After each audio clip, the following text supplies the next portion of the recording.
Mas pinaigting ng mga otoridad ang pagbabantay sa laganap pa ring bentahan at adoption ng mga bata sa pamamagitan ng social media.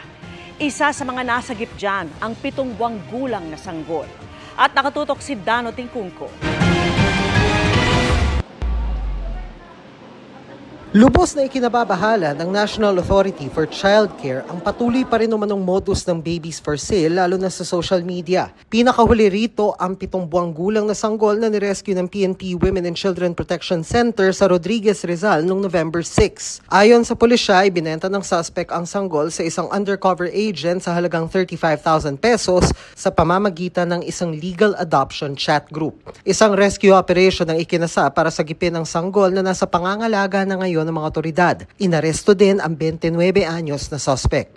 Sa isang pahayag, sinabi ni NACC Undersecretary Janela Estrada na hindi katanggap-tanggap at nakababahala ang online baby selling dahil hindi nakasisiguro kung napupunta ang bata sa mabuting kamay, lalo na sa panahong seryosong usapin ang eksploitasyon gaya ng sexual abuse, human trafficking at organ donation. Mula Mayo ngayon taon, naabot na sa 6 na bata ang na-rescue ng mga otoridad. At dahil sa mas pinaigting na rin daw ang surveillance, na take down daw ang nasa 14 na Facebook groups at account na sangkot sa pagbebenta ng sanggol at illegal na pag-aampon. We also ensure na may report sa mga law enforcement agencies so that ma-track down din yung mga groups and ma-penalize those who are perpetrators of this act.